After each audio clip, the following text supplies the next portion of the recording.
So, good morning, good morning, good morning. This morning, I want to talk to you guys about one of the greatest challenges I think we have oftentimes as wives in marriages, particularly if we grew up in a single parent home.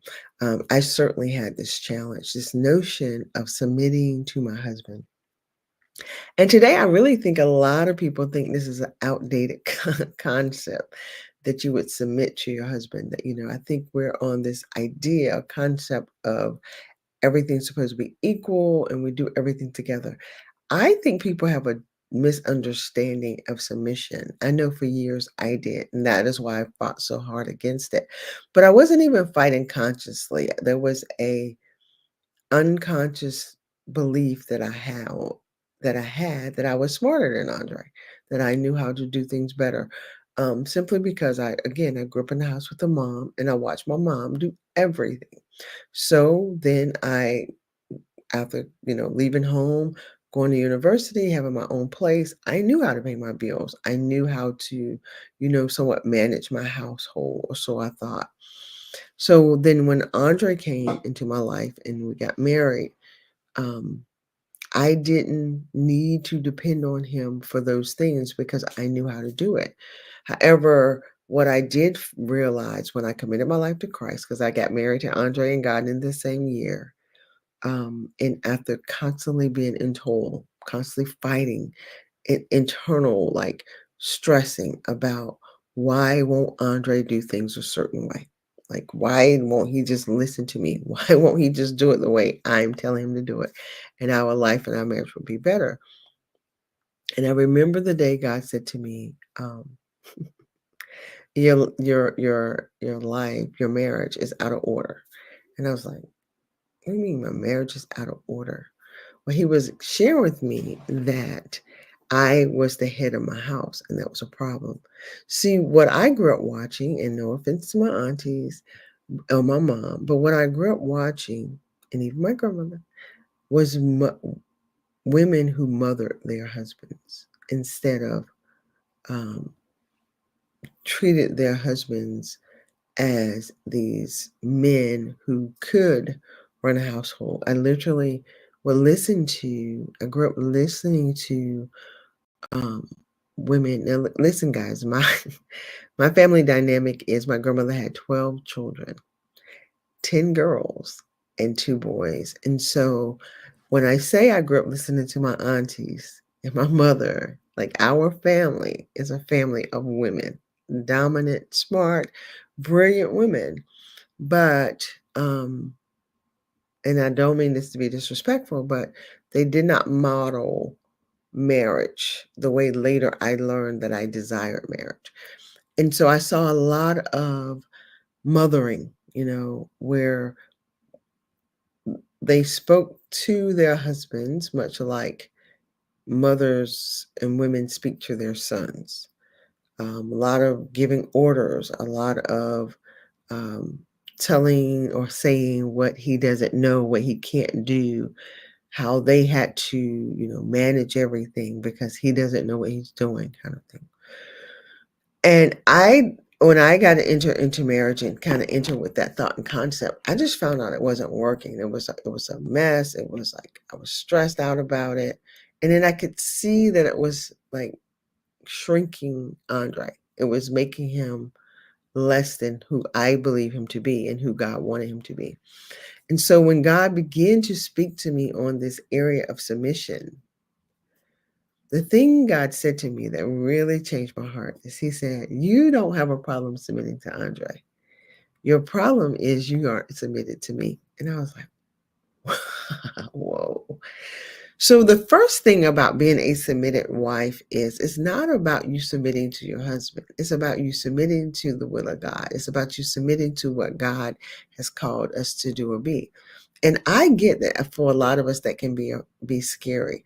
But I want to ask you, did you marry a man for the sake of being able to control him? Or did you marry a man that you really believe had within him the ability to be a man? And I know in today's society, we're supposed to throw all of this stuff out the door, but I'm talking about good old fashioned the way it simply was um, before, when a man had role and women had roles. But here's the thing, I'm not talking about these traditional roles for the sake of tradition. I'm talking about these roles for the sake of your marriage. What roles have you and your spouse determined would be what is needed in your marriage?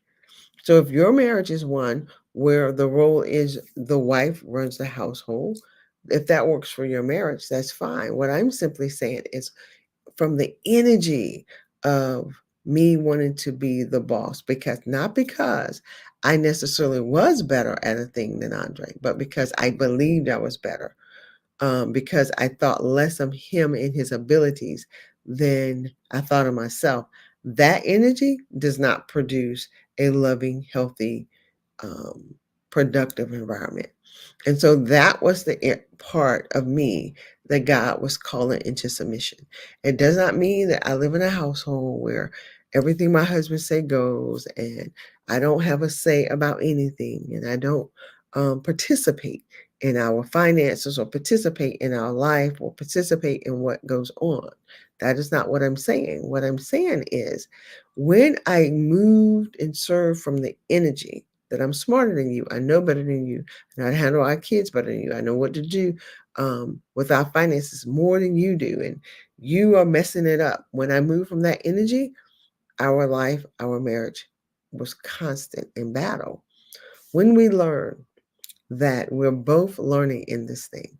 But more importantly, I recognized that I was married to a manly man, a man who did want to take ownership. He did want to take and provide for his family. He was willing to work. He is willing to do anything to take care of his family and to make sure we are well.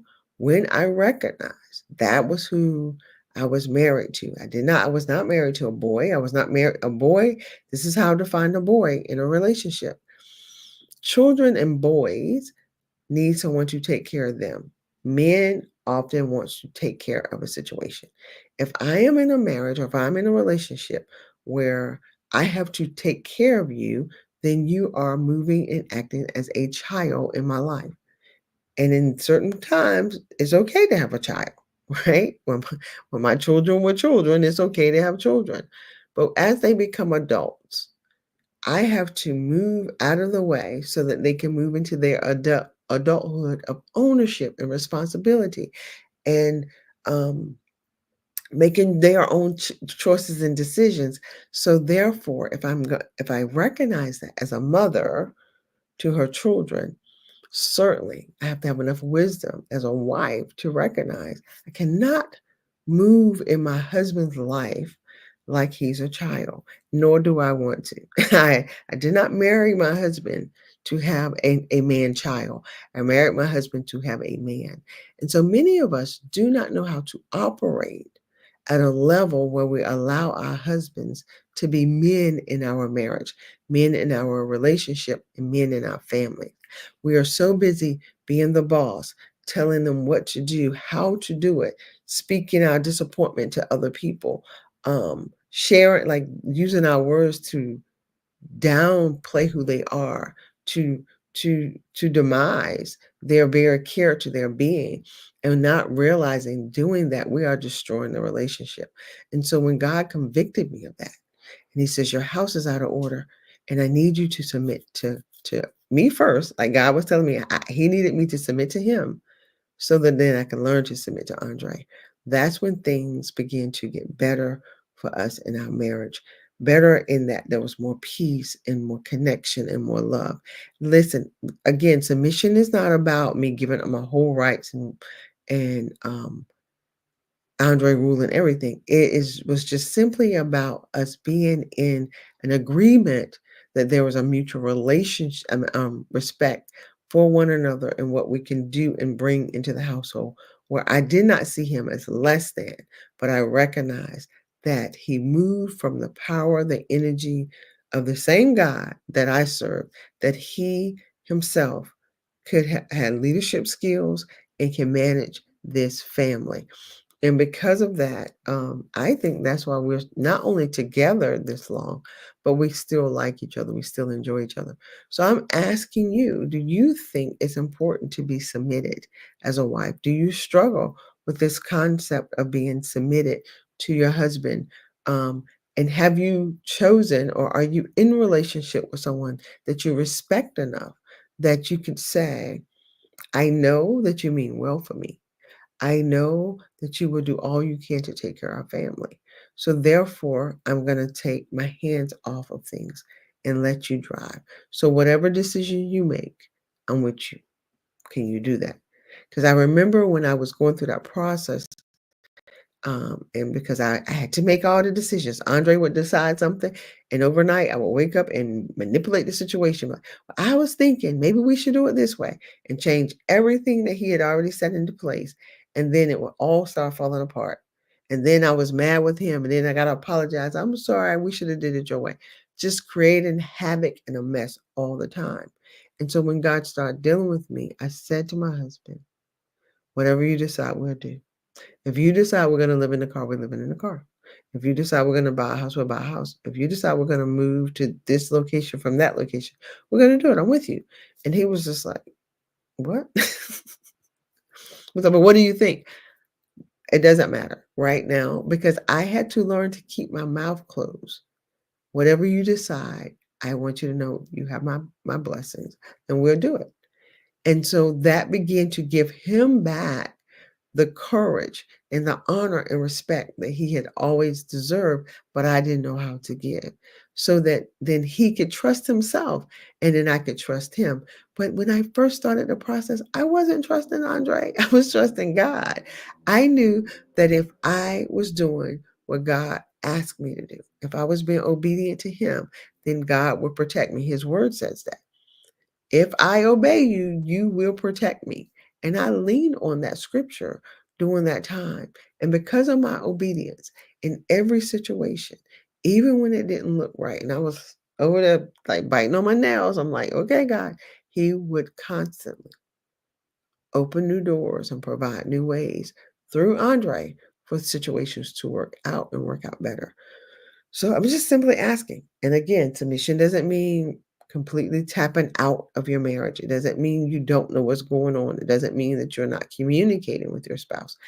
I just saw it back then for me. It was an energy. The enemy was using my energy of disrespect and discontentment and believing that I was better than Dre to ruin my marriage. And so I'm asking you, is that showing up in your marriage? If so, if you need some help with that, reach out, berrythoughtfullife.com. If not, if you are loving life the way it is and you are over your house and you're ruling things and it's working for you, I say move forward, go forward and be blessed. I just want to encourage you to have an amazing day today. Be kind to yourself and each other. And remember, it is your thoughts that is creating your decisions, and your decisions that's ultimately leading you to your destiny. So make sure you're making decisions and have great thoughts that are leading you to a great destiny, specifically when it is pertaining to your marriage or your relationships. Have a blessed day. Talk to you soon. Bye bye.